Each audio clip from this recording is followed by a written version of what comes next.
محمد أبا أحد من رجالكم ولكن رسول الله وخاتم النبيين وكان الله بكل شيء عليما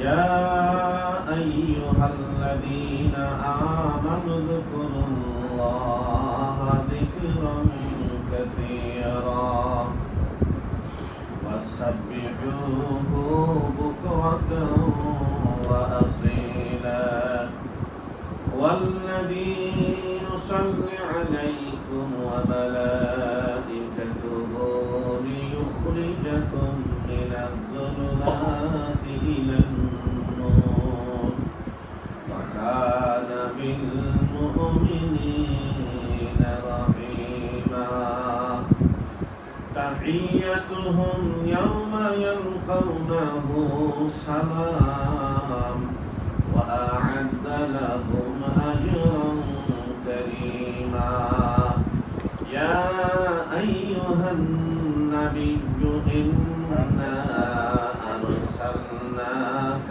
شاهدا ومبشرا ونذيرا وداعيا إلى الله بإذنه وسراجا منيرا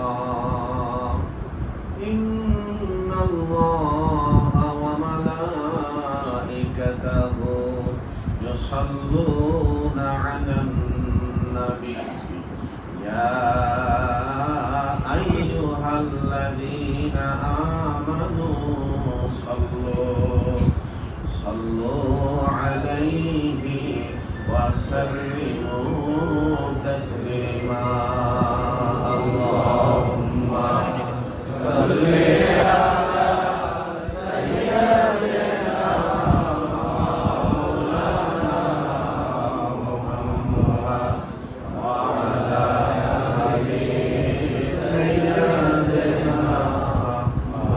مولانا محمد اللهم صل على سيدنا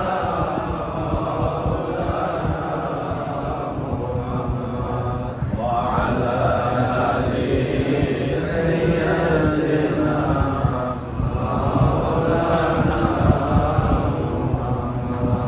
मुस्कान का ओ दिल है जिस दिल में तू न हो मुस्कान का ओ गुल है जिस गुल में वो न हो अल्लाहुम्मा सल्ली अला सय्यदिना मौलाना मुहम्मद व अला आलि सय्यदिना मौलाना मुहम्मद या तेरी मेराज थी तो लहो कलम तक पहुँचा और मेरे मेराज है या रसूल अल्लाह तेरे कदम तक पहुँचा अल्लाहुम्मा सल्ली अला सय्यदिना मौलाना मुहम्मद व अला आलि सय्यदिना मौलाना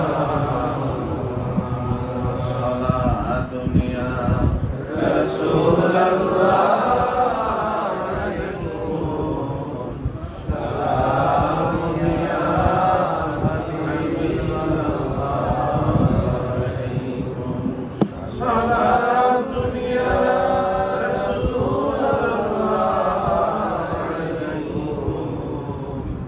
सलाम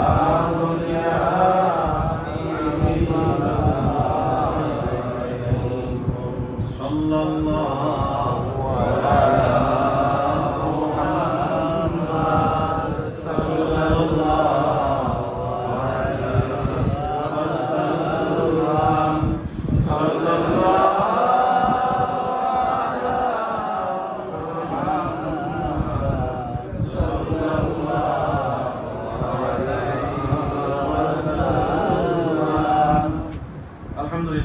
আলহামদুলিল্লাহ আলা যালিক। সমস্ত প্রশংসা, প্রশস্তি, স্তুতি, মহিমা, গৌরব, উচ্চতা, পবিত্রতা, পরাক্রমতা মহাবিশ্বের মহান প্রতিপালক আল্লাহ তাবারক ওয়া তাআলার জন্য আমরা সকলে উচ্চারণ করি, অন্তর থেকে বলি আলহামদুলিল্লাহ। আলহামদুলিল্লাহ হামদান কাসীরান তাইয়িবান মুবারাকান ফি। আদি অন্তের সর্বপ্রকার সর্বোৎকৃষ্ট দরুদ এবং সালাম অবিশ্রান্ত দয়া বর্ষিত হতে থাক মানবতার মুক্তির দূত রাহমাতুল লিল আলামিন সাইয়্যিদুল মুরসালিন জনাব মুহাম্মদুর রাসূলুল্লাহ সাল্লাল্লাহু আলাইহি ওয়াসাল্লামের কদম মোবারক। আল্লাহ তাআলার সাকিনা সালামত রহমত অবিশ্রান্ত ধারায় বর্ষিত হতে থাক তামাম আম্বিয়া কেরাম, আসহাবে কেরাম, আউলিয়া কেরাম, মালাইকাতুল মুকাররাবিন সহ আল্লাহ তাআলার যত প্রিয় ভাইজন দুনিয়া থেকে বিদায় হলেন সকলের আরো করে সকলে করি আল্লাহুম্মা আমিন।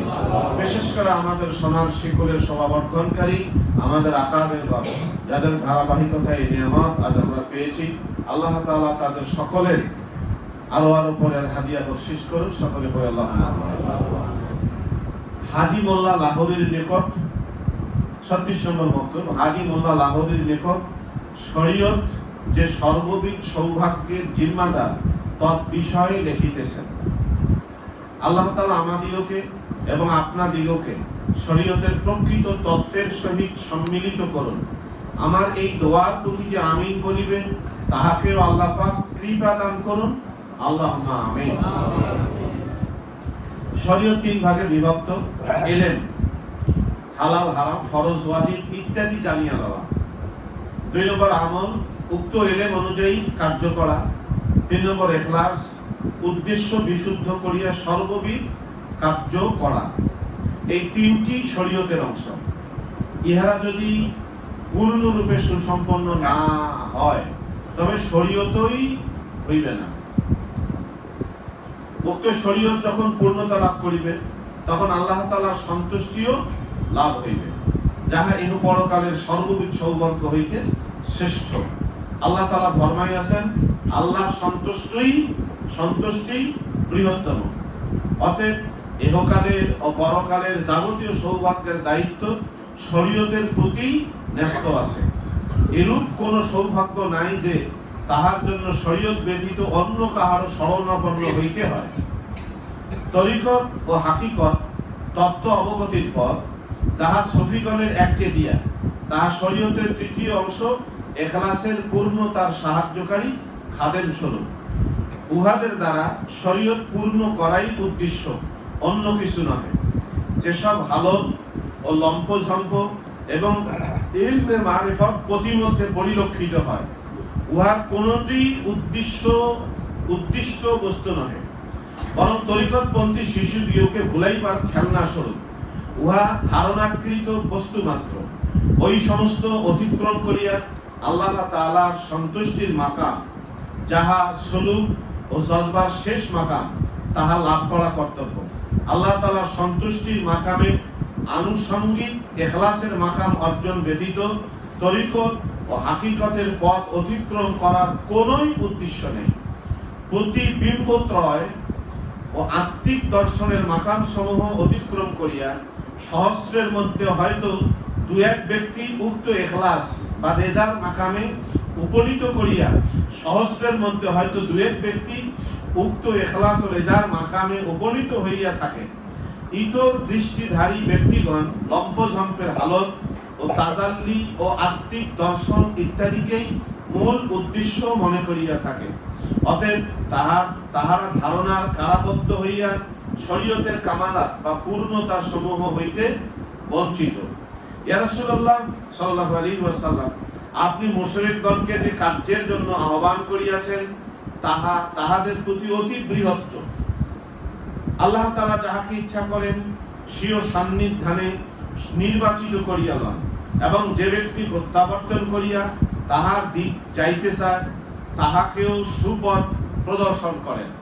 অবশ্য ইখলাসের মর্তবায় উপনীত হওয়া এবং আল্লাহ তাআলার রেজামন্দির মাকাম লাভ করা, উক্ত হালত লম্বজম্ব সমূহ অতিক্রম করা এবং উক্ত ইলমে মারিফাত সমূহ প্রাপ্তির প্রতি নির্ভরশীল। অতএব ইহারা যেন উদ্দিষ্ট বস্তু প্রাপ্তির পূর্বাভাস ও সরঞ্জাম স্বরূপ হাবিবুল্লাহ সাল্লাল্লাহু আলাইহি ওয়াসাল্লামের উসিলায় উল্লিখিত মাকামের তত্ত্ব পূর্ণ 10 বছর পর আমার প্রতি প্রকাশ হইল এবং প্রিয়তম শরীয়তের যথাযথ আবির্ভাব পাইলাম। যদিও প্রারম্ভ হইতেই আমার উক্ত হালত ইত্যাদির প্রতি কোনো আকৃষ্ট ছিল না এবং শরীয়তের হাকিকত তত্ত্ব লাভ ব্যতীত কোনই লক্ষ্য ছিল না, তথাপি উহার পূর্ণতা হইতে পূর্ণ 10 বছর লাগিল। আলহামদুলিল্লাহ, আলহামদুলিল্লাহ আলা তারিক হামদান কাসীরান তাইয়িবান মুবারাকান ফীহি মুবারাকান আলাইহি। মরহুম মিয়া শেখ জামালের মৃত্যুতে সকল মুসলমান ভাতৃগণ দুঃখিত ও বিচলিত হইয়াছেন।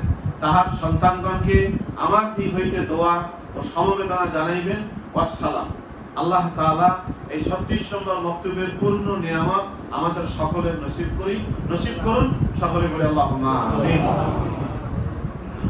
আজকে আমরা পাঠে বুঝতে পেরেছি যে 36 নম্বর বক্তব্য শরীয়ত প্রতিপালন করা, শরীয়তের উপর আমল করা যত মাকাম আছে সকল মাকামের জিম্মাদার মানে কি? আমি নেতৃত্ব দানকারী, কর্তৃত্ব দানকারী। বুঝতে পারছি আমরা? যতগুলো মাকাম আছে সমস্ত মাকামের নেতৃত্ব দানকারী, জিম্মাদার, আমি ইমাম। কোনটা? শরীয়তের উপর আমল করা। এবং আরেকটি বক্তব্য হয়তো বা 76-77 দিকে আপনারা পড়বেন, ওই বক্তব্যের ভিতরে বলেছেন যে সমস্ত মাকামের শরীয়ত হচ্ছে সমস্ত মাকামের জননী তুল্য।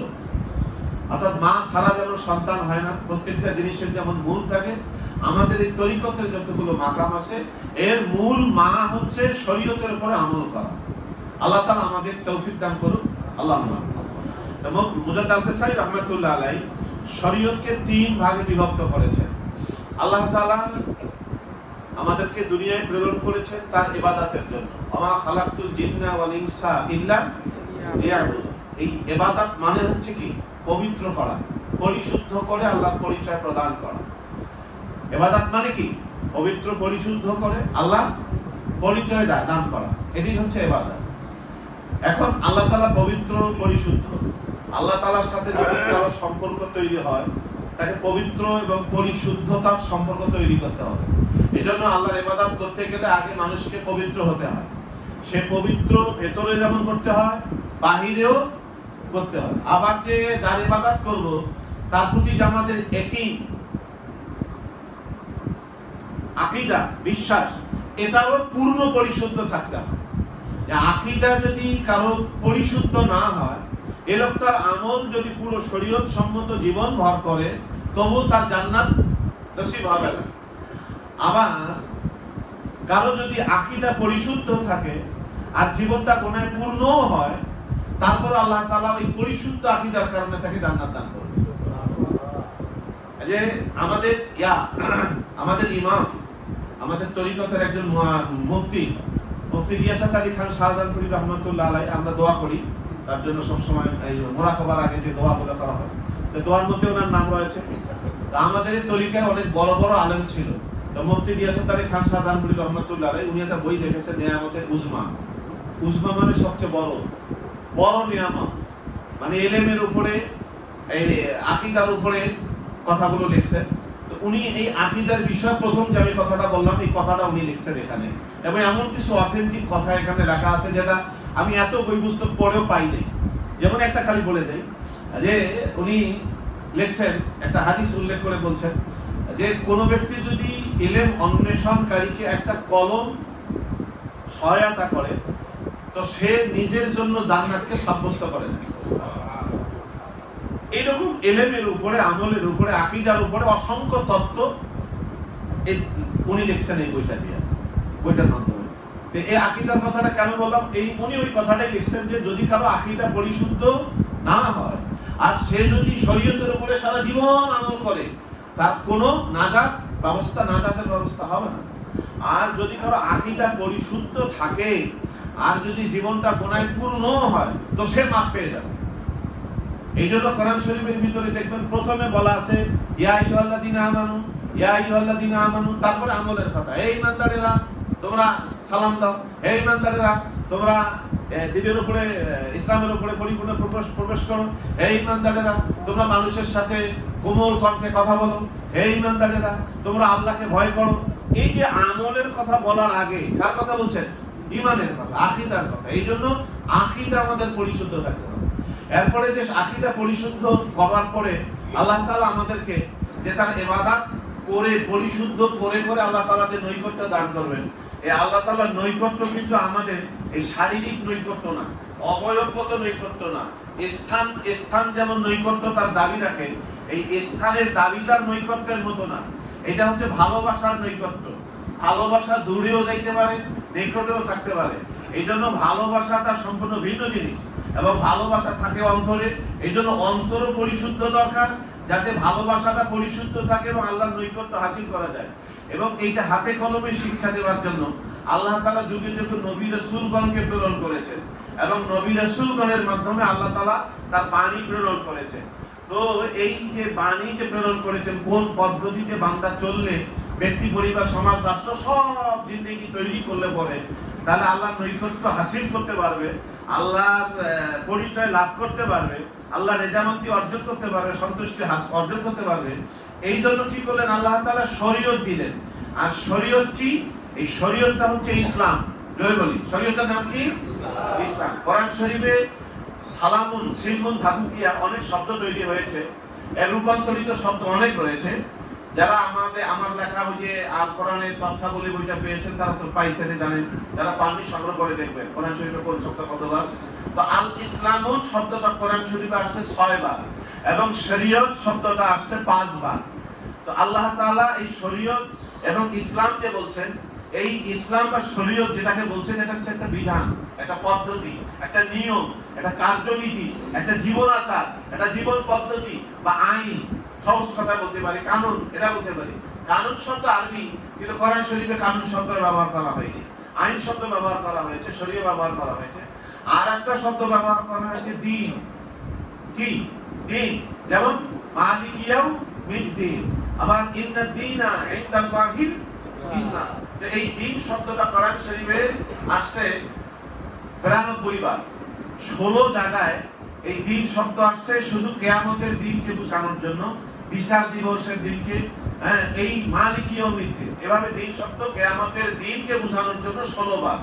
আর বাকি 76 বার দিন শব্দটা আসছে এই মানুষের একজন জন্ম থেকে মৃত্যু পর্যন্ত যতগুলো আমল একজন মানুষ করবে, ঈমানদার করবে, এই আমলগুলোর পদ্ধতি কি হবে, আকীদা পদ্ধতি কি হবে, বিশ্বাসের পদ্ধতি কি হবে, আমলের পদ্ধতি কি হবে, এইগুলো বোঝানোর জন্যই আল্লাহ তাআলা 76 জায়গায় দিন শব্দ উল্লেখ করেছেন। এবং করতে গিয়ে বলছেন যে এই দুনিয়ার যতগুলো পদ্ধতি আছে, তো পদ্ধতিগুলোকে যদি আমরা দেখি, কতগুলো পদ্ধতি হচ্ছে স্বয়ং আল্লাহ তাআলা দেয়া, আর কতগুলো পদ্ধতি হচ্ছে মানুষের তৈরি। এই মানুষের তৈরি পদ্ধতি যেগুলো, সেগুলো ভুলে ভরা। কারণ মানুষের জ্ঞান, মানুষ হচ্ছে সসীম সৃষ্টি, মানুষের জ্ঞান বুদ্ধি সসীম। সুতরাং মানুষ যত আইন করুক, মানুষ যত পদ্ধতি তৈরি করুক, উদ্ভাবন করুক, এটার ভিতরে ভুল থাকতে পারে, কিন্তু আল্লাহ তাআলা অন্তহীন জ্ঞানের মালিক। আল্লাহ তাআলার ভিতরে থাকে কোনো অপূর্ণতা নাই, অপকৃষ্টতা নাই, কোনো ভুল তাকে স্পর্শ করতে পারে না। সুতরাং আল্লাহ তাআলার যে বিধান, এটাও খাঁটি, চিরন্তন, চির অব্যয়। আল্লাহ তাআলার বিধান যে ইসলাম বা দ্বীন, এইটার সামঞ্জস্য করা বা সামঞ্জস্য হওয়া বা এটা তুলনা করবার মতো দুনিয়ার কোনো পদ্ধতি আর কোথাও খুঁজে পাওয়া যাবে না। এই জন্য আল্লাহ তাআলার পক্ষ থেকে যে বিধান, এটাকে আমরা বলছি ইসলাম অথবা বলছি কি দ্বীন। তো এটাকেই শরীয়তের পরিভাষায় বলা হয়েছে শরীয়ত। এবং এটা বোঝানোর জন্য কোরআন শরীফে আর একটা শব্দ আছে মিনহাজ, যেমন মিনহাজিন নবুওয়াত। এই মিনহাজ শব্দটা কোরআন শরীফে এসেছে। তাহলে আমরা বুঝবো শরীয়তের আইন। এখন এই ইসলাম বা দ্বীন অথবা শরীয়ত অথবা কানুন, যাই বলি না কেন, এটা হচ্ছে আল্লাহর দেওয়া শরীয়তের পদ্ধতি বা শরীয়তের বিধানাবলী। বুঝতে পারছি আমরা? শরীয়ত অনুসারে যদি আমল না হয়, এই আমলের কোনো মূল্য বহন করবে না। এখন নামাজ পড়ছি নিজের পদ্ধতিতে, আল্লাহর পদ্ধতিতে না, তাহলে কিন্তু আপনি আমি আর মুসলমান থাকলাম না। কারণ মুসলমান শব্দ কারে বলে? ইসলাম যে গ্রহণ করে। আর ইসলাম শব্দটা আসছে সিলমুন ধাতু থেকে। সিলমুন অর্থ হলো নিজের ইচ্ছাকে আল্লাহর ইচ্ছার নিকট সমর্পণ করার মাধ্যমে আত্মসমর্পণ করা। অর্থাৎ আল্লাহ যা যা আমাকে বলেছেন, আমার কোনো ইচ্ছা নাই, আমার কোনো স্বাধীনতা নাই, আল্লাহ যখন আমাকে যা করতে বলেছেন এইটা মেনে নেওয়াই হচ্ছে আমার মুসলমানি। এখন কোন মুসলমান যদি ইসলাম গ্রহণের পর, শরীয়ত মেনে নেওয়ার পর, দিন গ্রহণের পর নিজের ইচ্ছায় চলে, তখন আর সে মুসলমানের খাতায় থাকতে পারে না। কারণ নিজের ইচ্ছায় চলা মানে আল্লাহর বিরুদ্ধে দাঁড়িয়ে যাওয়া। এই জন্য ইসলামী শরীয়তের যে বিধান, এই বিধানগুলোর ভিতরে যেমন দিন, ইসলামের ভিত্তি পাঁচটা খুঁটি। আজকে আমাদের জুমার খতিব সাহেব আলোচনা করেছেন, আপনারা শুনেছেন, কালেমা, নামাজ, রোজা, হাত দেখা। ঠিক এমনি করে শরীয়তের ভিত্তি হলো, খুঁটি হলো তিনটি। সেটা হচ্ছে কি? 1 নম্বরে ইলম, 2 নম্বরে আমল, 3 নম্বর ইখলাস। এখন এই ইলম কি? ইলম মানে ইলমে শরীয়ত এবং ইলমে মারিফত, উভয়টি। ইলম মানে হচ্ছে আমার ইবাদত করার পদ্ধতি যেমন জানা, তেমনি আকীদা পরিশুদ্ধ করবার ইলম জানা, তেমনি আমার অন্তর পরিশুদ্ধ করবার জন্য যে ইলম, সেই ইলম জানা, আল্লাহর নৈকট্য হাসিলের জন্য যেই বিদ্যা, সেই বিদ্যা অর্জন করা আমার জন্য ফরজ। একটা কথা এখানে আমাদের সকলের অবগতির জন্য বলছি, আমরা অনেকেই জানি না অথবা জানি, আল্লাহ তাআলার হুকুম সবই ফরজ, ওয়াজিব, সুন্নাত, মুস্তাহাব সবই আল্লাহ তাআলার হুকুম। কিন্তু ফরজ হইল কেন? কোন হুকুম ওয়াজিব হইল কেন? কোন হুকুম সুন্নাত হইল কেন? কোন হুকুম মুস্তাহাব হইল কেন? এই যে শরীয়তের আহকাম, ফরজ কারে বলে? ফরজ আল্লাহ তাআলার ওই সব নির্দেশনাবলী যেগুলো পালন করা একজন মানুষের জন্য অবশ্য কর্তব্য। যেটা আল্লাহ যেই হুকুমটা পালন করা অবশ্য কর্তব্য, যদি কেউ অস্বীকার করে কাফের হয়ে যাবে। আর যদি অবহেলা করে, আমল না করে, তো জাহান্নাম তার জন্য ওয়াজিব হয়ে যাবে। এটার নাম হলো ফরজ। বুঝতে পারছি আমরা? তাহলে ওয়াজিব কারে বলে? যে ওয়াজিব ও ফরজের কাছাকাছি, এটাও আল্লাহ তাআলার হুকুম, অবশ্য পালনীয়, অবশ্য কর্তব্য কর্ম। কিন্তু এইটা অস্বীকার করলে কাফের হবে না, তবে এটা অলসতা করে ছেড়ে দিলে সে গুনাহগার হবে, জাহান্নাম ওয়াজিব হবে। সুন্নাত কারে বলে? সুন্নাত কিন্তু একটা শব্দ, নিয়ম, নীতি, পদ্ধতি। এই সুন্নাত কোরআন শরীফে আল্লাহর আইনকে বোঝানোর জন্য আসছে। সুন্নাত রাসূলের কর্মনীতিকে বোঝাতে আসছে। আবার অনেকে এই যে আমাদের যে ফরজ, ওয়াজিব, সুন্নাত, মুস্তাহাব, নফল, এটাও কিন্তু রাসূলের সুন্নাত, মানে রাসূলের কর্মনীতির মধ্যে। তো সুন্নাত আবার কতগুলো আছে এরকম, যে আল্লাহ রাসূল সাল্লাল্লাহু আলাইহি ওয়াসাল্লাম মাঝে মাঝে গুরুত্বের সাথে আমল করেছেন, কন্টিনিউয়াসলি করেন নাই। কারণ কন্টিনিউয়াসলি যদি করতেন, এখানে গুরুত্ব দিয়ে, সেটা উম্মতের জন্য ফরজ হয়ে যেত। এই জন্য এটা হচ্ছে সুন্নাতে মুআক্কাদা। আর যেটা গুরুত্ব দেন নাই, মাঝে মাঝে করেছেন, মাঝে মাঝে করেন নাই, সেটাকে বলা হয় ওই যে সুন্নাতে গায়রে মুআক্কাদা, অথবা এটাকে বলা হয় সুন্নাতে জায়েদা, বা এটার নামই হলো নফল বা অতিরিক্ত। নফল মানে অতিরিক্ত, জায়েদাও মানে অতিরিক্ত, আর গায়রে মুআক্কাদা মানে যেটা মুআক্কাদা নয়, একই শব্দ। মুস্তাহাব কারে বলে? যেটা হচ্ছে ভালো জিনিস, ভালো, দুইটাই ঠিক আছে, কিন্তু এটা এটার চেয়ে ভালো। যেমন আমি উদাহরণ দিতে গিয়ে বলি, অনেক জায়গায় মানুষ বোয়াল মাছ দিয়ে লাউ খায়, আবার অনেক জায়গায় আছে যে মানুষ বোয়াল মাছ দিয়ে গরুর গোশত দিয়ে লাউ খায়।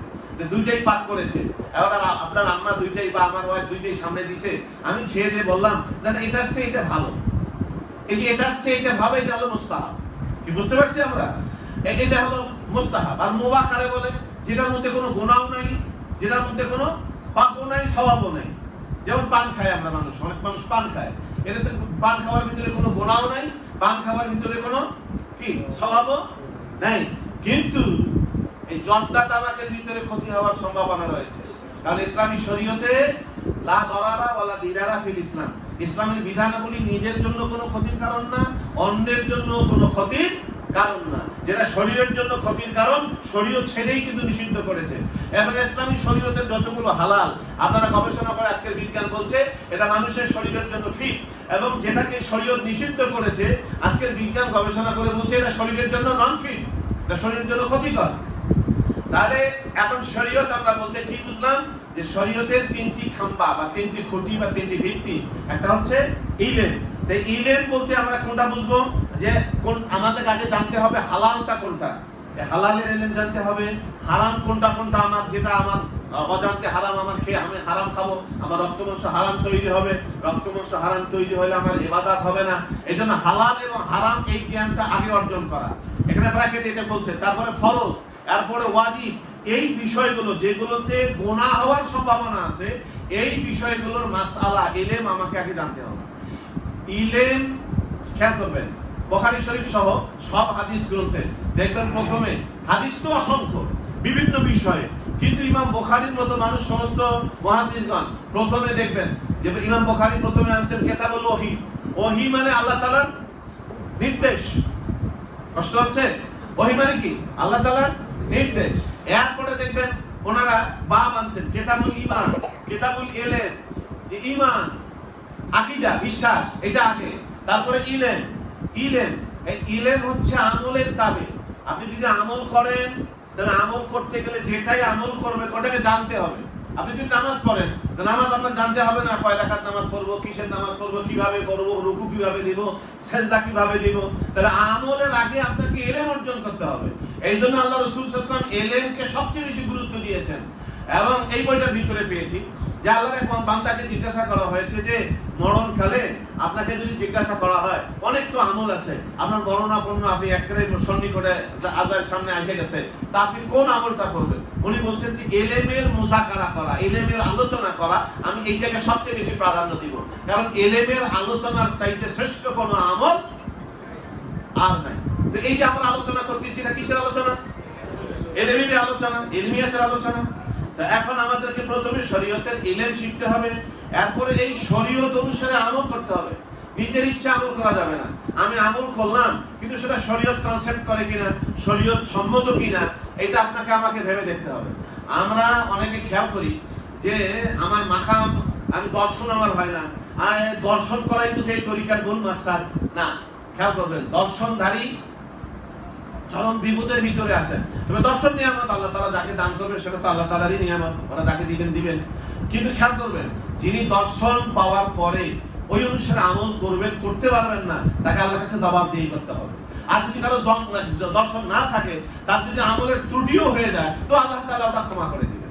যেমন দেখেন অনেক সময় আমরা বলি এটা যে এই উদাহরণটা সব জায়গায় আছে, যে একটা লোক এখানে লিখছে যে এই জায়গায় প্রস্তাব করিবেন না, করিলে 500 টাকা জরিমানা। তো দুইটা লোক এসে প্রস্তাব করছে, যা কর্তৃপক্ষ এসে ধরছে, তুমি এখানে প্রস্তাব করলে কেন, তোমার বাড়ি কোথায়, পড়ালেখা কি করো? তো দেখে যে ভাই আমি তো এখানে পরীক্ষা, আমি মাস্টার্স পরীক্ষা দিচ্ছি, আমি একজন স্টুডেন্ট, মাস্টার্সের ছাত্র। আর তুমি কি করো? যে আমি মূর্খ মানুষ, আমি এটা কিছু পড়ালেখা জানি না, আমি রিক্সা চালাই। এখন বলেন লোকটা কারে ধরবে, কারে ছাড়বে? যে লোকটা পড়ালেখা জানে না, ওখানে কি লেখছে সে জানে, বুঝতে পারে না, তার ক্ষমা করে দেবে। ঠিক আছে, তুমি নাই পড়তে পারো নাই, তো তুমি তো শিক্ষিত ছেলে, তুমি পড়ছো, তুমি এখানে প্রস্তাব করলা কেন? এই জন্য বক্তব্যের অনেক বক্তব্য আছে যে যে সমস্ত উলিয়াগণের মাধ্যমে কারামাত প্রকাশিত হয়, যে কিয়ামতের দিন যাদের কাছে কারামাত প্রকাশিত হয়নি, তো ওদের মর্যাদা দেখে যাদের কারামাত প্রকাশিত হয়েছে ওরা কপাল থাপড়াবে, আফসোস করবে যে আমরা দুনিয়াতে কারামাত কেন দেখাইছি, যদি না দেখাইতাম তো আজকে এনাদের মতো আমাদের মর্যাদা হইতো। এই দর্শনের মুখাপেক্ষী আপনি আমি হব না। খেয়াল রাখতে হবে, দর্শনের আকাঙ্ক্ষা না করে আপনার আমার আমলটা শরীয়ত সম্মত হচ্ছে কিনা, আপনার আমার বিশ্বাসটা, আকীদাটা পরিশুদ্ধ হচ্ছে কিনা, আহলে সুন্নাত ওয়াল জামাতের আকীদা সম্মত হচ্ছে কিনা, এইটা আপনার খেয়াল করা দরকার। এখন এটা বাদ দিয়ে যদি আপনি আকাশ দিয়ে উঠতে চান, পানির উপরে জায়নামাজ বিছায় নামাজ পড়তে চান, আগুনের উপরে হাঁটতে চান, এইটা ইলমে মারিফাতের মাকসাদ না। ইলমে মারিফাতের মাকসাদই একটাই, তুহি মেরে রেজায়ে তেরি মুস্ক রহমত মোহাব্বত মারিফত নসিবে আতা কর। আপনার আমার কাজ হচ্ছে শরীয়তের উপরে অটুট থাকা। এরপরে আপনার আমার আমল ইলম শিখে, ইলম অনুসারে শিখবো, ইলমে শরীয়ত শিখবো, ইলমে বাতিন শিখবো, মানে ইলমে শরীয়ত ইলমে মারিফত উভয়ই শিখতে হবে। শিখবার পরে তদনুসারে আমল করতে হবে। এবং এই আমল যে আমি করব, আমল তো আমরা এখন করি অনেকেই আমির হওয়ার জন্য, অনেকে আমরা আমল করি নেতৃত্ব দেওয়ার জন্য, অনেকে আমল করি মানুষকে দেখানোর জন্য। না, খবরদার, মানুষকে দেখানোর জন্য যে কোনো আমল যদি আপনি করেন তা আপনি শিরকের ভিতরে পড়ে গেছেন, শিরকের ভিতরে পড়ে গেছেন। আর হৃদয়ে খেকরিয়ার সর্বনাশা ফাঁদ, ছোট্ট একটা বই আমি লিখেছি, পড়ে দেখবেন। অসংখ্য দলিল কোরআন মানে হাদিস আছে সেখানে। আল্লাহ রাসূল বলেছেন যে সাহাবা একরামকে বলছে আমি সবচেয়ে বেশি ওইটাকে ভয় পাচ্ছি, যে আমার উম্মতের ভিতরে ওই জিনিসটাকে সবচেয়ে বেশি ভয় পাচ্ছি। সাহাবী জিজ্ঞাসা করলেন রাসূলুল্লাহ কোন জিনিসকে? যে আমার উম্মতগণ শিরকের মধ্যে নিমজ্জিত হবে। ওই রাসূলুল্লাহ তারা কি মূর্তি পূজা করবে? বলে না, মূর্তি পূজা করবে না, বরং তারা অন্যকে দেখানোর জন্য ইবাদত করবে। এই অন্যকে দেখানোর জন্য ইবাদত করা এটা হচ্ছে শিরকে খফি। এই শিরক থেকে আপনাকে আমাকে দূরে থাকতে হবে, কারণ কবিরা গুনাহ আল্লাহ তাআলা তওবা করলে মাফ করে দিবেন, কিন্তু শিরক কখনো মাফ করবেন না। এজন্য শিরক থেকে বেরিয়ে আসতে হবে। এজন্য অন্যকে দেখানোর জন্য কোনো ইবাদত করা যাবে না। এই ইবাদত করব একমাত্র কি বলেন কার জন্য? আল্লাহর জন্য। আবার অনেক সময় আমাদের নফস বলে, মন চায়, মন কিন্তু এই প্রবৃত্তি কিন্তু শরীয়ত মানতে চায় না, খেয়াল রাখবেন। এজন্য আল্লাহ তাআলা বলছেন সুম্মা জাআলনাকা আলা শারিয়াতিন বিআমরিহি ফাত্তাবিহা, অতঃপর হে নবী আমি আপনাকে শরীয়তের উপরে প্রতিষ্ঠিত করেছি, অতএব আপনি শরীয়তের নির্দেশনাবলী আমল করুন।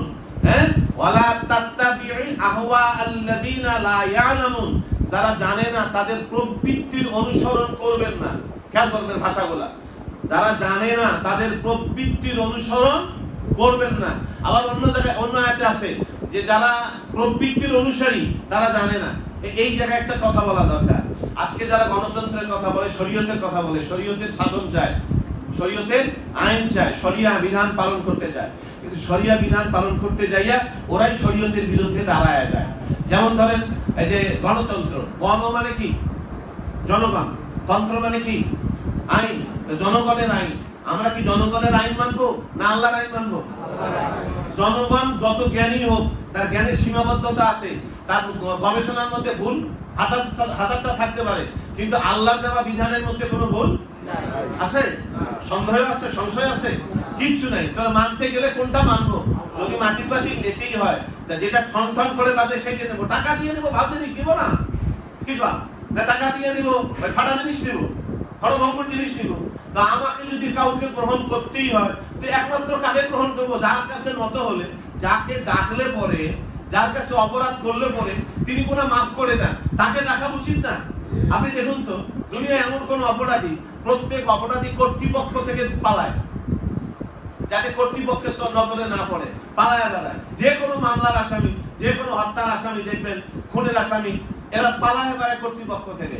আর আল্লাহ তাআলা গুনাহগারকে খুঁজে বেড়ায়, মানে তুমি আসো, কত গুনাহ করেছো, তুমি আমাকে ডাকো, আমি তোমার মাফ করে দেব।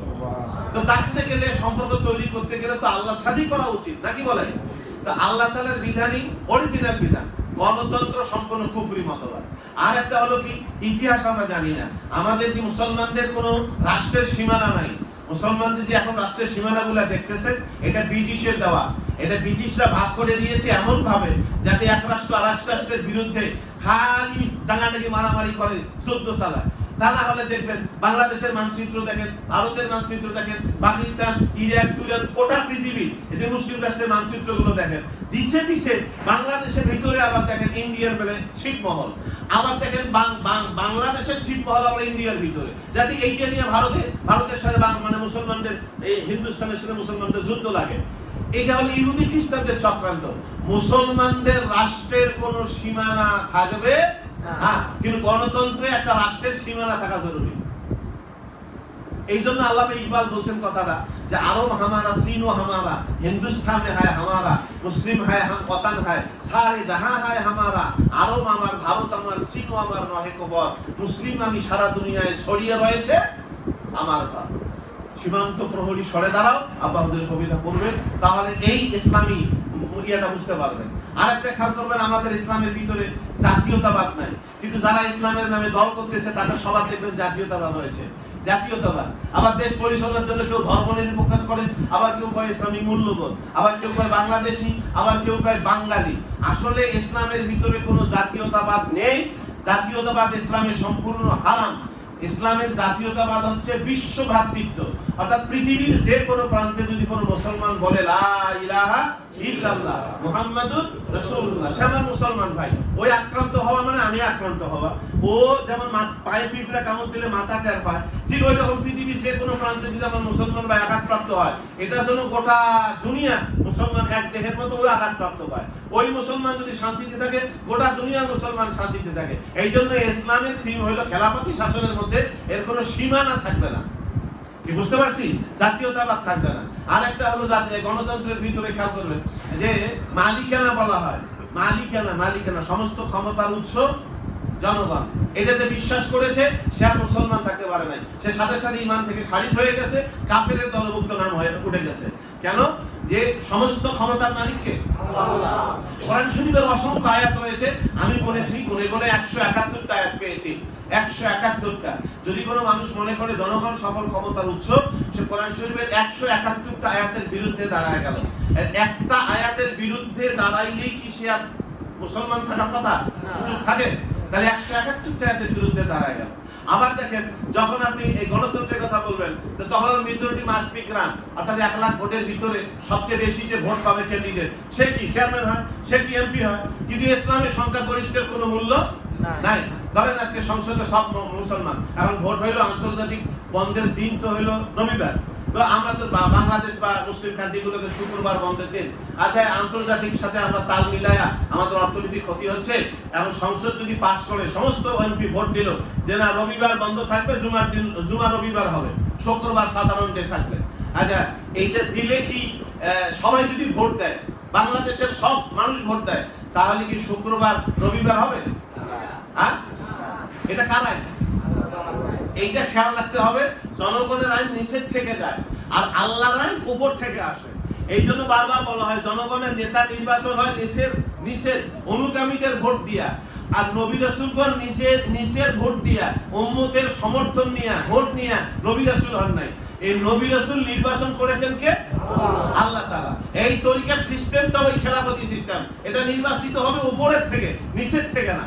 তো অন্যদিন আলোচনা করবো ইনশাআল্লাহ। তো বিষয় হচ্ছে যে যারা শরীয়তের কথা বলে, শরিয়া শাসনের কথা বলে, ওরাই আগে শরীয়তের বিরুদ্ধে দাঁড়ায় গেছে, নিজেরাই শরীয়ত বুঝতেছেন না।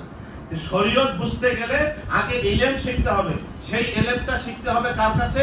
যে যিনি ইলমে শরীয়তও জানেন, ইলমে মারিফত জানেন, তার কাছে শিখতে হবে। এবং যিনি উভয়টি আমল করেন তার কাছে আমল হাতে কলমে শিখতে হবে। দেখেন, এই যে 2 দিন হলো আমি এই ভিডিওটা পেয়েছি, আহলে হাদিসের এক মুজাফফর বিন মুহসিন, এটা শয়তান বলাও বোধহয় গুনাহ হবে আমি মনে করি। সে বলতেছে যে যদি আপনি আবু বকরের নমুনায় নামাজ পড়েন, উমরের নমুনায় নামাজ পড়েন, উসমানের নমুনায় নামাজ পড়েন, আলীর নমুনায় নামাজ পড়েন, তাহলে আপনার নামাজ হবে না। বলেন, তাহলে আমরা ইসলাম পাইলাম কার মাধ্যমে? ঠিক আছে, মানি নিলাম নামাজ কিছুক্ষণের জন্য, আস্তাগফিরুল্লাহ, আমাদের মাফ করুন। হ্যাঁ ঠিক আছে, নামাজ হবে না। কার পদ্ধতি নামাজ পড়বো? যে রাসূলের পদ্ধতিতে। রাসূলের পদ্ধতিতে নামাজ কিভাবে পড়বো? কে তোমাকে শিখাইলো? কে তোমাকে শিখাইলো? কে তোমাকে শিখাইতে গেলে তো ওই সাহাবী পর্যন্ত যাওয়া লাগবে। যদি হাদিসগুলোর কথা বলো তো হাদিসও তো বর্ণনা করছেন ওই সাহাবায়ে কেরামগণ, কথা কয় না? যে সাহাবায়ে কেরামের উপরে যারা এত বিদ্বেষ, তাদের কি ঈমান থাকার কথা? আরে আল্লাহ রাসূল বলেছেন মা আনা আলাইহি ওয়া সাহাবিহি, আমি এবং আমার সাহাবাগণ যে পথের উপরে, সেটা হচ্ছে খাঁটি মত। আল্লাহ রাসূল বলেছেন যে আমার সাহাবাগণ আসহাবিকান নুজুম, আকাশের নক্ষত্রের মতো, বিআইনি ইহতাদাইতুম ইহতাদাইতুম, তোমরা যে কোনো একজন সাহাবীর যদি অনুসরণ করো পথ পেয়ে যাবে। প্রত্যেক সাহাবী একজন নক্ষত্রের মতো আল্লাহ রাসূল বলেন। আর আল্লাহ তাআলা কোরআন শরীফে বলছেন যারা সাহাবীদের নমুনায় ঈমান গ্রহণ করবে তারা হলো জান্নাতি মানুষ। তাহলে ঈমান গ্রহণের ব্যালেন্সটা করে দিয়েছেন, নমুনা করে দিয়েছেন সাহাবায়ে কেরামের। অথচ তারা ইসলামী আইন প্রতিষ্ঠা করতে চায়, কিন্তু নবীদেরকে সাহাবায়ে কেরামকে মানে না, সাহাবায়ে কেরামকে হকের মানদণ্ড মানে না। তারা কি শরীয়তের পক্ষে না শরীয়তের বিপক্ষে? তাদের দ্বারা শরীয়ত কি প্রতিষ্ঠিত হবে? এইজন্য শরীয়ত সিদ্ধ আমল হচ্ছে কিনা এটা প্রত্যেক আল্লাহ প্রত্যাশী মানুষকে খুঁজতে হবে, যে আমি আমলটা করতেছি এটি শরীয়ত সম্মত হচ্ছে কিনা। এরপরে আমার আমল করতে হবে একমাত্র আল্লাহ তাআলার সন্তুষ্টির জন্য, অন্য কারোর জন্য কোনো আমল করা চলবে না। আমরা এখনো নিয়ত সহি করে নেই। এটা আসতেছে কোরবানি, অনেকের নিয়ত হলো প্রতি বছর কোরবানি দেই, এবার কোরবানিটা না দিলে কেমন হবে? এটা আপনি এই চিন্তা করা মানে আপনি রসম রেওয়াজের আপনি অনুগামী হয়ে গেলেন। রসম রেওয়াজের অনুগামী হবে না। আল্লাহ আমাকে তৌফিক দিয়েছেন, কোরবানি আমার ফরজ ওয়াজিব, আমি আল্লাহর হুকুম পালনের জন্য হালাল পশু, টাকার পশু কিনে আমি নিজে কোরবানি দেব, হুজুরের অপেক্ষায় থাকবো না। আর হুজুর যখন কোরবানিটা আমার করবে, আমার আকুতি আর হুজুরের আকুতি এক হবে না তো? এক হবে? তা আমি নিজের কোরবানি যখন নিজে করব, অন্তর থেকে আল্লাহকে বলবো, আল্লাহ আমাকে তৌফিক দিয়েছো, এই কোরবানির পশু সংগ্রহ করেছি, আল্লাহ আমি আমার পক্ষ থেকে, আল্লাহ আমি ইসমাঈল আলাইহিস সালামের সুন্নাত, রাসূলের সুন্নাত আমি আদায় করতেছি, আল্লাহ তুমি কবুল করো। নিজের আকুতি, নিজের দোয়া আর অন্যের দোয়া এক কখনো হবে না। এই জন্য এখনই সহি করি। আবার অনেকে আসি প্রতি বছর 3টা করে কোরবানি দেই, এবার না হলে কেমন হয়, নতুন বিয়েটা আছে, মেয়ে বিয়ে দিছি, ছেলে বিয়ে দিছি, এই রকমের কোনো মানসিকতা রাখা যাবে না। আমরা যত ইবাদত করব, প্রত্যেকটা ইবাদত কার জন্য করব? আল্লাহর জন্য করব। তো এই যে 7 শ্রেণীর মানুষ আল্লাহর আরশের নিচে যে ছায়া পাবে, তার মধ্যে এই একজন ব্যক্তি যে ওইসব ভাইরা, ওইসব মুসলমান ভাইরা বা তরিকার ভাইরা বা ইমানদার ভাইরা যারা আল্লাহর ওয়াস্তে দুই ভাই মিলিত হয়, এক ভাই আরেক ভাইকে ভালোবাসে আল্লাহর জন্য, যদি পৃথক হয় সেটাও হবে কার জন্য? আল্লাহর জন্য। তাহলে আল্লাহ তাআলা এই লোকগুলোকে কোথায় স্থান দিবেন? আরশের নিচে। যেদিন আরশের ছায়া ছাড়া কোনো ছায়া থাকবে না, ওই দিন আল্লাহ তাআলা আরশের ছায়া দান করবেন। এখন বলেন, এই যে ঝগড়া করাটা মানে পৃথক হওয়াটা আর সম্পর্ক, ভালোবাসার সম্পর্ক তৈরি করাটা, এইটার মধ্যেও যদি আল্লাহর উদ্দেশ্য থাকে, তাহলে যদি আল্লাহ তাআলা এইটার কারণে আরশের নিচে ছায়া দান করে, প্রত্যেকটা আমল যদি আমি আল্লাহর জন্যই করি, তাহলে আমার আপনার মর্যাদাটা আল্লাহ তাআলা কত বাড়ায়া দিবেন। এরপরে এখানে ইলমে মারিফতের কথা বলতে গিয়া তরিকত এবং হাকিকতের কথা বলছেন যে এটা সুফিগণের একসেটিয়া, তাহা শরীয়তের তৃতীয় অংশ ইখলাসের পূর্ণতার সাহায্যকারী খাদেম। আমরা অনেকে এই তরিকত এবং হাকিকত বলি। তরিকত হচ্ছে পদ্ধতি, হাকিকত হচ্ছে মূল বস্তু বা তত্ত্ব বা স্বাদ। যেমন আমি উদাহরণ দেই যে আপনি কলা খাবেন, কলাটা আপনার, এই কলাটা হচ্ছে ইসলাম, এখন এই কলার ছালটা হচ্ছে শরীয়ত। কলাটা যে খাবেন ভিতরে, এই কলাটা হচ্ছে মারিফত। কলাটা যে পদ্ধতিতে খাবেন, এই পদ্ধতিটা হলো তরিকত। ছাল সহ খাবেন না চুলায় খাবেন, ওই পদ্ধতিটা তরিকত। কলাটা খাওয়ার পরে যে স্বাদ আস্বাদন করবেন, এটা হচ্ছে হাকিকত। তো এই প্রত্যেকটা ক্ষেত্রে এটা আছে। তবে এগিয়ে বলছে আল-বাসাইর রাহমাতুল্লাহ আলাইহি বলছেন যে এই তরিকত এবং হাকিকতটা হচ্ছে কার খাদেম? যে ইখলাসের পূর্ণতার জন্য এটা খাদেম। মানে আপনার আমার যে ইখলাস, ইলম, আমল আর কি, এই ইখলাসকে পরিপূর্ণ করার জন্য তরিকত এবং হাকিকত হলো খাদেম, চাকর, যাতে এই আমলগুলোর মাধ্যমে আমার ইখলাসকে কি হয়? পূর্ণ হয়। যদি ইখলাস পূর্ণ হয়, সাকসেস। যদি ইখলাস পূর্ণ না হয়, কিন্তু আমল আমার অন্যের জন্য হয়ে গেল, গায়রুল্লাহর জন্য হয়ে গেল। এরকমের খেয়াল রাখতে হবে যাতে আমার সমস্ত আমল আল্লাহর জন্য। এরপরে বলছেন যে যেসব হালত লম্প-ঝম্প এবং ইলমে মারিফত প্রতিমধ্যে পরিলক্ষিত হয়। মানে আমাদের এই জীবন চলার পথে দেখতেছি, থাক ঢোল পিজায়া নারী পুরুষ সম্মিলিত জিকির আজকার করতেছে, লাফাইতেছে, কেউ বা জিকির করতে করতে গাছে লাফাইতেছে, উঠতেছে। এই যে লম্প-ঝম্প, এ তো গানও লেখছে যে লাফাইয়া যদি আল্লাহরে পাইতো তা আগে পাইতো ব্যাঙে লাফাইতো। ব্যাঙের মতো লাফাইতেছে জিকির করার সময়। জিকির করতে করতে ওই যে কি বলা হয়, এর যে বাঁশ আছে, সামিয়ানার বাঁশ, এই বাঁশ ধরে লটকাইতেছে, নিচে পিশাব বসা, শ্রদ্ধার পাত্র। আরে গুরুজনের মুর্শিদের জায়নামাজে পাড়া দেওয়াও ইলমে মারিফতের জন্য ক্ষতি। মুর্শিদের ছায়া পাড়ানো ইলমে মারিফতের জন্য ক্ষতি। মুর্শিদের সামনে কদম দেওয়া ইলমে মারিফতের জন্য ক্ষতি, হালতের জন্য ক্ষতি, হালের জন্য ক্ষতি। মুর্শিদের গলার আওয়াজের চাইতে নিজের গলার আওয়াজ বড় করা হালের জন্য ক্ষতি। এই আদবে আউলিয়া 132 নম্বর বক্তব্য পড়ে দেখবেন।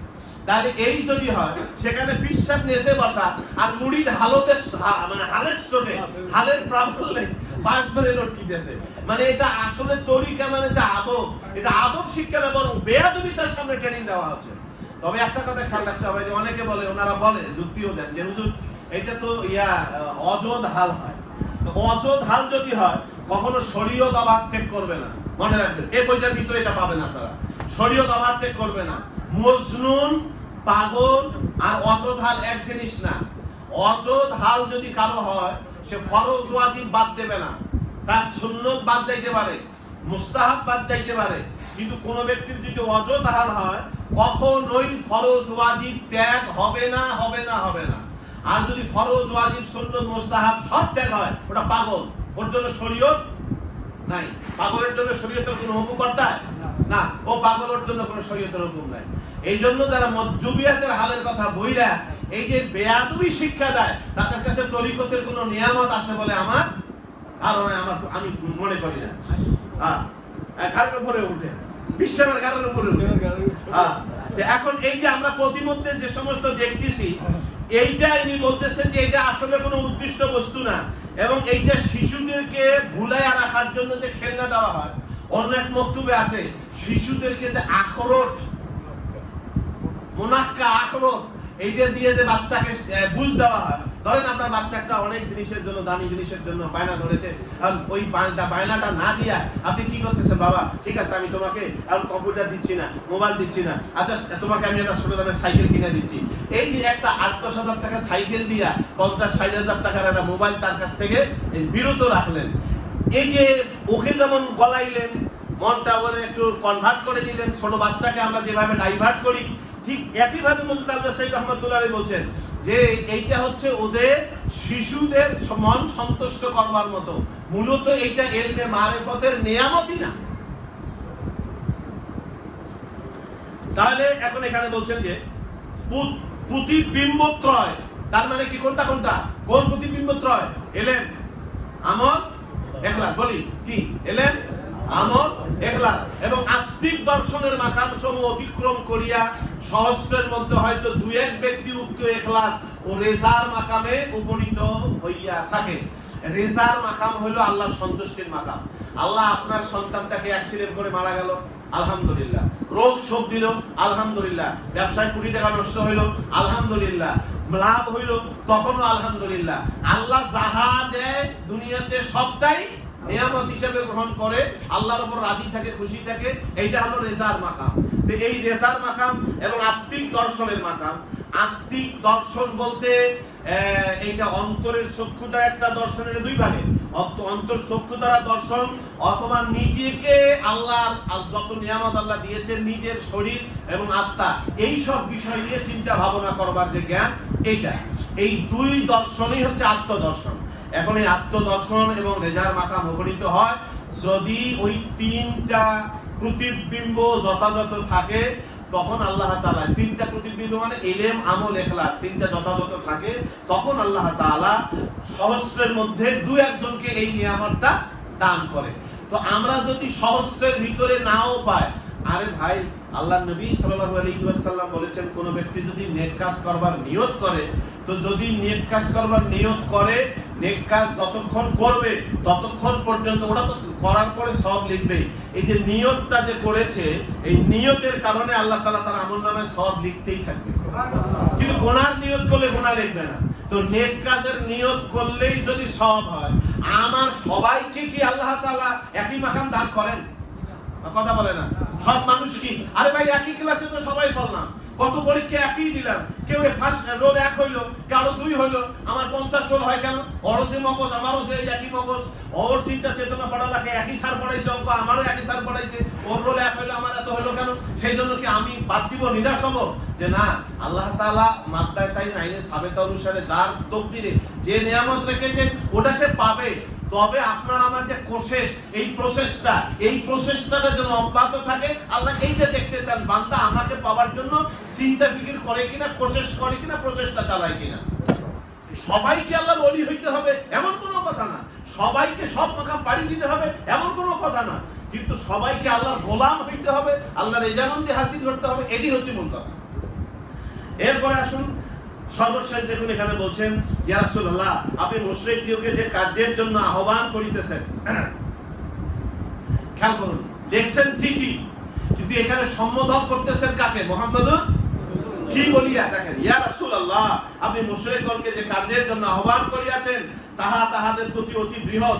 আল্লাহ তাআলা যাকে ইচ্ছা করে স্বীয় সন্নিধানে নির্বাচিত করিয়ালাম, এবং যে ব্যক্তি প্রত্যাবর্তন করিয়া তাহার দিকে যাইতে চায় তাহাকে সুপথ প্রদর্শন করেন। কোরআন শরীফের আয়াত। আল্লাহ তাআলা রাসূলকে নির্দেশ করেছেন এভাবে যে আপনি যে তাদেরকে ইসলামের জন্য ডাকতেছেন, পরিশুদ্ধতার জন্য ডাকতেছেন, এটা তাদের জন্য কঠিন কাজ, এটা তারা করতে পারবে না। এরপরে বলছে যে ইখলাসের মর্তবায় উপনীত হইয়া আল্লাহ তাআলা রেজামন্দির মাকাম লাভ করা, এবং উক্ত হালত লম্পজম্প সমূহ অতিক্রম করা, এবং উক্ত ইলমে মারিফত সমূহ প্রাপ্তির প্রতি নির্ভরশীল অর্থাৎ এই যে লম্প সম্প যাই করুক, উদ্দেশ্যটা কি? আল্লাহ রেজামন্দি হাসিল করা। কিন্তু আল্লাহ রেজামন্দি হাসিল করতে যাইয়া যদি মাঝখানে এই শরীয়তকে ওভারটেক করে, শরীয়ত যেটাকে কনসেপ্ট করে না এমন আমল যদি করে, তাহলে তার আর রেজামন্দির পথে মানে যাওয়ার কোনো উপায় থাকবে না। এজন্য অতএব ইহারা যেন উদ্দিষ্ট বস্তু প্রাপ্তির পূর্বাভাস ও সরঞ্জাম স্বরূপ হাবিবুল্লাহ সাল্লাল্লাহু আলাইহি ওয়াসাল্লামের ওসিলায় উল্লেখিত মাকামের তত্ত্বপূর্ণ 10 বছর পর আমার প্রতি প্রকাশ হইল এবং প্রিয়তম শরীয়তের যথাযথ আবির্ভাব পাইলাম। জালদাস সাহেব রহমাতুল্লাহ বলছেন যে 10 বছর পর এই হাকিকত, এই নিয়ামত আল্লাহ তাআলা আমার সামনে প্রকাশ করেছেন এবং বলছেন যে প্রিয়তম শরীয়তের, প্রিয়তম শব্দটা খেয়াল করবেন, প্রিয়তম কারে বলে? মনের যার দিন রাত যার কথা মনে হয়, যার কথা সব সর্বদাই মনে থাকে, অন্তরে থাকে, তিনি হলেন প্রিয়তম। সব সময় তিনি আমার প্রিয়, তার প্রত্যেকটা কাজ আমার প্রিয়। শরীয়তের প্রত্যেকটা হুকুম আমার কাছে প্রিয়। আর ইশকের মান, ইশকের দাবি তো এইটা, আপনি রোগ হইল তখন আপনি আল্লাহর প্রতি মনক্ষুণ্ণ হলেন, আবার যখন আপনার আল্লাহ তাআলা নিয়ামত দিলেন তখন আল্লাহ খুব শুকরিয়া আদায় করলেন।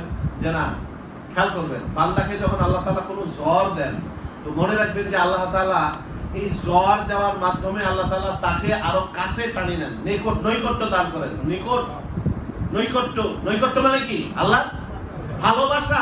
এটা এই যে শারীরিক অবয়বগত না, স্থান কাল পাত্রের মতো না, এটা ভালোবাসার নৈকট্য। তো আল্লাহ তাআলা কাউকে শরীয়তের মাধ্যমে, ইবাদতের মাধ্যমে নেন, এই পরিশুদ্ধ করে নৈকট্য দান করেন, কাউকে পরীক্ষা করে নৈকট্য দান করেন। এখন আপনি উপরের ক্লাসে উঠবেন, পরীক্ষা দিবেন না? আপনার ছেলে 1 থেকে 2 তে উঠবে, এভাবে একটার পর একটা এইচএসসি পাস করবে, এইচএসসি তে ভর্তি হবে, এইচএসসি থেকে অনার্সে যাবে, পরীক্ষা দেবে না? পরীক্ষা ছাড়াই আপনার ছেলেকে প্রমোশন দিতে চান? আর পরীক্ষা ছাড়া কোনো প্রমোশন হয়? তো আল্লাহ তাআলা পরীক্ষা কেন করেন? যে যখনই আল্লাহ তাআলা বান্দাকে পরীক্ষা করেন, জানবেন যে এটা আল্লাহ তাআলা আমাকে ভালোবাসা, আল্লাহ তাআলা আমাকে তার নিকটে টেনে নিতে চাচ্ছেন। এই যখন নিয়ামত ভাববে বান্দা, সাথে সাথে আল্লাহ তাআলা ওই বান্দাকে আগের জীবনের গুনাহ তো মাফ করেন এবং তার নৈকট্যের দরজাটা বুলন্দ করে দেন। এই জন্য এখানে কথাটা এইভাবে বলছেন যে প্রিয়তম শরীয়তের যথাযথ আবির্ভাব পাইলাম এবং শরীয়তের হাকিকত তত্ত্ব লাভ ব্যতীত কোনো লাভ ও লক্ষ্য ছিল না। তথাপি ইহার যে শরীয়তের হাকিকত তত্ত্ব লাভ ব্যতীত কোনো লক্ষ্য ছিল না। শরীয়তের হাকিকতটা নাকি বলে গেছি আমরা, শরীয়তের তত্ত্বটা লাভ কি? ওই যে ইখলাসকে পূর্ণতা দান করা। কি বলেন? ইখলাসকে পূর্ণতা দান করা, ইখলাসের খাদেম। এই শরীয়ত এবং তরিকত হচ্ছে ইখলাসের খাদেম, ইখলাসকে পূর্ণতা দান করে, এই জন্য ইখলাস অর্জন করা। এই জন্য সর্বশেষ উনি বলছেন যে কোনো লক্ষ্য ছিল না, তথাপি উহার পূর্ণতা হইতে পূর্ণ 10 বছর লাগিল। মুজাদ্দেদ আল-পেস্তানি রহমাতুল্লাহ আলাইহি, যিনি দ্বিতীয় সহস্রাব্দের সংস্কারক, ভারতবর্ষের দিনকে পুনর্জীবিত করতে এক ফোঁটা রক্ত ঝরায় নাই, যুদ্ধ করে নাই, বিনা যুদ্ধে আধ্যাত্মিকতার বলে গোটা ভারতবর্ষে নতুন করে ইসলামের জাগরণ সৃষ্টি করেছে এবং যার সামনে আল্লাহর নবী হাদিস বলেছেন, যিনি কাইয়ুমিয়াতের মাকাম পেয়েছেন, আর অনেক মর্যাদা, সেই লোকটা যদি বলেন যে আমার ওই পূর্ণ মাকাম বা ওই পূর্ণতা পেতে 10 বছর সময় লাগলো, তো মুজাদ্দেদ আল-পেস্তানি রহমাতুল্লাহ আলাইহি যদি 10 বছর সময় লাগে আর আপনি আধা ঘন্টাও মুরাকাবা করেন না, সবকে আদায় করি না, সুন্নতের উপরে চলি না, শরীয়তের উপরে চলি না, বুক ভরা দুনিয়ার ভালোবাসা, হ্যাঁ সংসারে একটু ক্ষতি হলে আল্লাহর প্রতি মনক্ষুণ্ণ হয়, আমরা কিভাবে ওই নিয়ামত প্রত্যাশী হই? ত্যাগ চাই, মর্ষিয়া ক্রন্দন চাই না। মানুষ একদিনে বাবা হয় না, একদিনে মা হয় না, একদিনে ডিসি হয় না, একদিনে মাস্টার্স পাস করে না, ধীরে ধীরে পড়ালেখা করে একদিন সফলতা আসে, ত্যাগ করে সফলতা আসে। আগেরকার উলিয়াগণ বন জঙ্গলে সাধনা করেছেন, করে আল্লাহকে লাভ করেছেন। এখন ওইটা যদি আমরা ওই নিয়ামতটা পেতে চাই, সেটা আমাদের করার জন্য এখন আর বন জঙ্গলে যেতে হয় না। খুব সহজ পদ্ধতি আমাদের আকাবের মাধ্যমে আল্লাহ তাআলা আমাদেরকে দান করেছেন যে আমরা মানুষের মধ্যে থেকেও খালাওয়াত দ্বারা জুমা, মানুষের মধ্যে থেকেও আমরা ওই বন জঙ্গলের সাধনা প্রাপ্ত, সাধনা লব্ধ নিয়ামতটা আমরা পেতে পারি। কিন্তু পরিশ্রম করলেন আমাদের পিতামাতা, সুখ ভোগ করে সন্তান, আমাদের আকাবের গণে একটানা 15 দিন সেজদায় পড়ে থাকলেন, আল্লাহর কাছে আবেদন করতেছিলেন, আল্লাহ আমি যেন মানুষের অন্তরে তোমাকে পাওয়ার নকশা অঙ্কন করে দিতে পারি। আল্লাহ তাআলা বললেন যে ঠিক আছে তুমি এভাবে করো, যে না আল্লাহ তুমি যেভাবে দিচ্ছ সেভাবে না, আমি যেভাবে চাচ্ছি এভাবে দাও। আল্লাহ আপনি তো দাতা, আপনি আপনার মন মতো দিতে পারেন, আমার মন মতো দিতে পারেন। এই যে একটানা 15 দিন সেজদায় পড়ে থেকে আমাদের জন্য কষ্ট করে সারা রাত মোলাকাবায় বসে থেকে কষ্ট করে আমাদের জন্য কাঁদলেন, সহজ পদ্ধতি এনে দিলেন, এটা আমাদের জন্য। আর আমরা যে পরবর্তী প্রজন্মের জন্য এই নিয়ামতটা রেখে যাব, আমরা তো শরীয়তের জ্ঞান হাসিল করি না, সবক ঠিক মতো আদায় হয় না, পর্দা আমাদের ভিতরে নাই, ইলম আমাদের ভিতরে নাই, আকীদা পরিশুদ্ধ নাই, ত্যাগ নাই, অন্তর দ্বারা ভালোবাসা নাই, পীর মুর্শিদকে ভালোবাসি না, কোথায় সহযোগিতা করতে হয় তাহাও জানি না। আর আশা করে আসি সেই নিয়ামতে। আশা করাটা পাপ না, আশা করা সওয়াবের কাজ, কিন্তু আশার পিছনে আপ্রাণ প্রচেষ্টা থাকা লাগবে। কি বুঝতে পারছি আমরা সবাই? ঠিক আছে, ইনশাআল্লাহ আল্লাহ তাআলা আমাদের সবাইকে তৌফিক দান করুক। সকলে বলে আল্লাহুম্মা আমিন। আর একটা কথা আমি বলি, মানুষ মরণশীল ভাই, মানুষ মরণশীল। কেউ দুনিয়ায় থাকার জন্য আসে নাই, ফুল ফুটে ঝরে যাওয়ার জন্য। আর মানুষের জন্মটা হয় মরে যাওয়ার জন্য।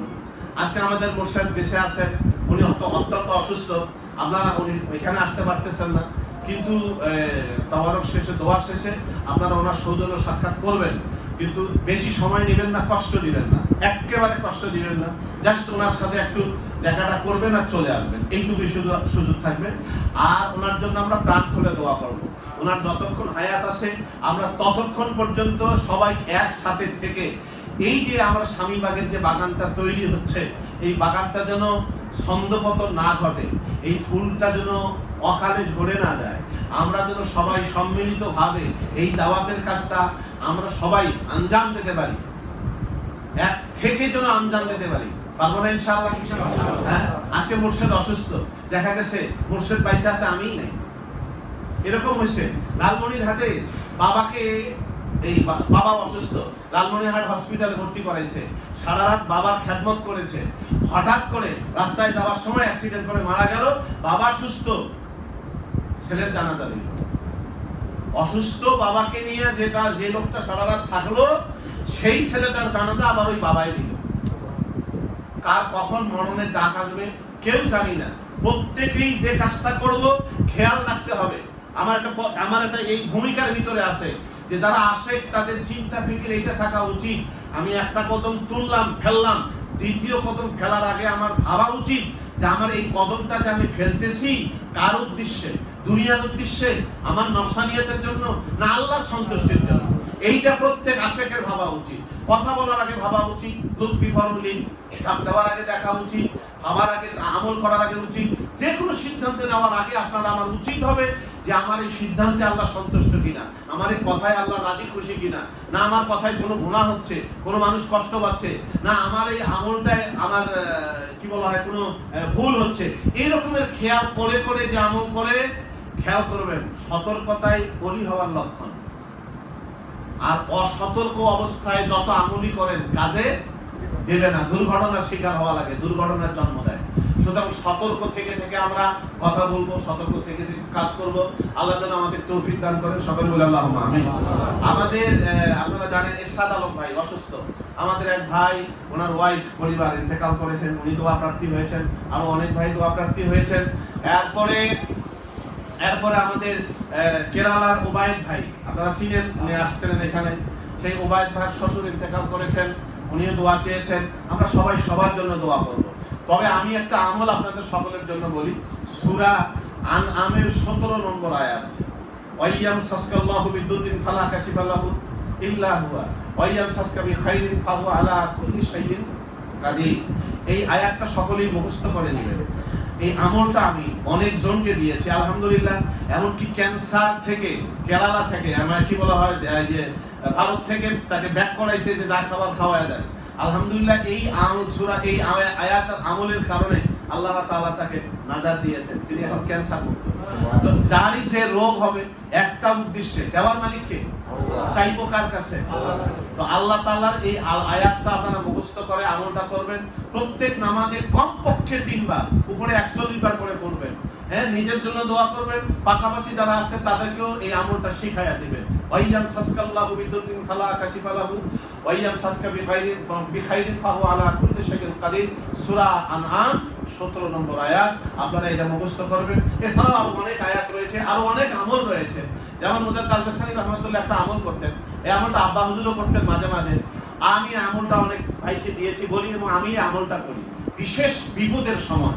জাগতিক তো আমাদের চাওয়াই উচিত না। যদি কখনো কখনো এরকমের হয় যে আল্লাহ ছাড়া আমার গতি নাই, তখন আমরা যে মুরাকাবাটা করি, এই মুরাকাবায় প্রথমে দরুদ শরীফ পড়ি 100 বার, তারপরে লা হাওলা ওয়ালা কুওয়াতা ইল্লা বিল্লাহ 500 বার, তারপরে আবার দরুদ শরীফ পড়ি 100 বার। এটা তো আমাদের আমল। ঠিক এই আমলটাই করবেন এশার পর। এশার নামাজ পড়ে জায়নামাজ থেকে না উঠে ওই জায়নামাজে বসেই একটা একটা করে তাসবিহ ধরে এই 100 বার দরুদ শরীফ পড়বেন।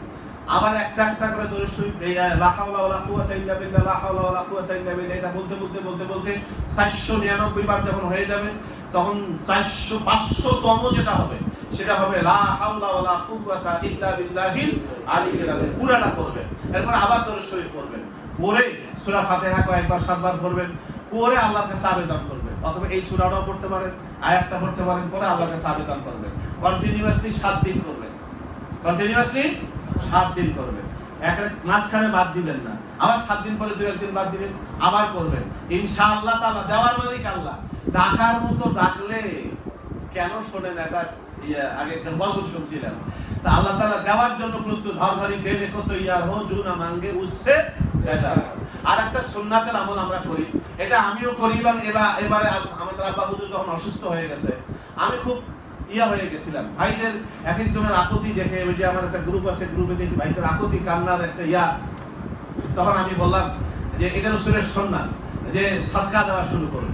তা আমরাও দিছি সাদকা। লাবলু ভাই সহ অনেক ভাই আমাদের সাদকা দিয়েছেন, দোয়া করেছেন। আর সাদকাতু তারাদ্দুল বালা, এরকমের যখন কোনো বিপদ হবে তো আগে সাদকা দিবেন, তারপরে ডাক্তার রোগ হলে ডাক্তারের কাছে যাবেন, এটা সুন্নাত। কিন্তু রাসূলের সুন্নাত হলো আগে কি দেওয়া? সাদকা দেওয়া। কারণ সাদকা দিলে আল্লাহ তাআলা কি করেন? সাদকাতু তারাদ্দুল বালা, আল্লাহ তাআলা বালা দূর করে দেন। আর আল্লাহ তাআলা পরীক্ষা করবেন সেটা তো আছেই, ওটা বিষয়ই ভিন্ন। তাহলে আমরা সাদকা দিব, আর কি করব? এই নিজে আল্লাহ শরণাপন্ন হব, মানে আল্লাহর সঙ্গে একেবারে আল্লাহর কাছে সমর্থ হব। আল্লাহ আমাদের তৌফিক দান করুন। সকলে বলে আল্লাহুম্মা আমিন। আর একটা কথা বলছি সর্বশেষ, এই যে নিয়ামাতে উজমা, এই নিয়ামাতে উজমা বইটা হচ্ছে আমাদের মুফতি রিয়াসাত আলী খান শাহজাহানপুরী রাহমাতুল্লাহ আলাইহি লেখা। এই বইটার মূল কপি আমাদেরকে দিয়েছিলেন রাফসান কাদরি খুলনা, ওর নামটা আমরা এখানে উল্লেখ করেছি। অনুবাদ করেছেন আমাদের এই তরিকার রংপুরের এক মুফতি সালমান, সে অনুবাদ করেছেন। তত্ত্বাবধানে আমি ছিলাম।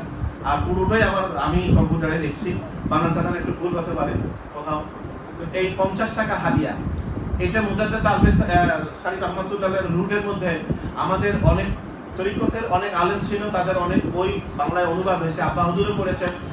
আমরা চিন্তা করতেছি, ভাইকেও আমি বললাম যে মুফতি রিয়াসাত আলী খান শাহজাহানপুরী রাহমাতুল্লাহ আলাইহি আর যত কিতাব আছে, ফাতোয়া কিতাব আছে, তারপরে যে কাজী সানাউল্লাহ পানিপতি রহমাতুল্লাহ আলাইহি তাফসিরে মাজহারির যিনি অনুবাদক, উনি অনেক বড় আলেম ছিলেন।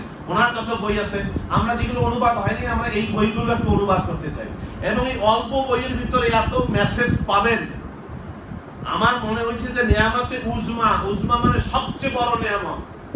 এই বইটাই তা প্রমাণ করে দিয়েছে যে স্বল্প কথা হলেও নিয়ামতে উজমা সবচেয়ে যে বড় নিয়ামত, এটা বইটা পড়লেই আপনারা বুঝতে পারবেন। নিজে পড়বো, ছেলেদেরকে দিব, ওয়াইফকে দিব, আমার ভাইদেরকে হাতিয়ে দিব, ইমাম সাহেবদেরকে হাতিয়ে দিব। বেশি দাম না, যাওয়ার সময় আপনারা সবাই একটা করে 1-2টা করে যারা পারবেন নিয়ে যাবেন। 100 পিস নিয়ে আসি, আল্লাহ আমাদের তৌফিক দিন। আমার ইচ্ছা ছিল মুর্শিদ কিবলার মাধ্যমে মুহূর্ত উপসম করা, যেহেতু উনি অসুস্থ আসতে পারছেন না। আমরা প্রাণ খুলে প্রত্যেক ওয়াক্তে আব্বা হুজুরের জন্য দোয়া করবো, আর ইনশাআল্লাহ সবার জন্য দোয়া করব। তবে অন্তত মুর্শিদ কিবলার জন্য আমরা সবাই স্পেশাল ভাবে প্রাণ খুলে দোয়া করব। আর হায়াত তো নির্ধারিত, যদি উনি আল্লাহ তাআলা ওনাকে নেনও, তারপরও আমি আশা করব আমরা সবাই মিলে এই যে স্বামীবাগের যে ফুল, এই ফুলটাকে যেন নিবেদিতে আমরা না চাই, ছড়ায় দিতে না চাই, আমরা সবাই সম্মিলিতভাবে মাসে একটা দিন এখানে বলবো, দিনের কিছু আলোচনা হবে, সবাই আমরা আমাদের যত জিজ্ঞাসা আছে এটা শোধরাবো, আমরা সবাই একত্রিত হয়ে আল্লাহ রজ্জুকে আঁকড়াইয়া ধরে ওই কথাটা, আশ্চর্য নায়ক বটে নকশবন্দিগণ সদলে গোপন পথে করে বিচরণ, আমরা এইটার একটা অনুগামী হতে চাই। আল্লাহ আমাদের কবুল করুন, সকল বলে আল্লাহুম্মা আমিন। তো আব্বা হুজুর যেহেতু অসুস্থ, আর কোনো কথাও নয়, আমার মাওলানা নাজিমউদ্দিন ভাই একটু আসছেন, উনি যদি একটু মিলাপ করে দেন আমরা একটু দোয়া করি আব্বা হুজুরের সৌজন্যে শুধুমাত্র। আর যদি কেউ বায়াত করতে ইচ্ছুক থাকেন চলে আসেন।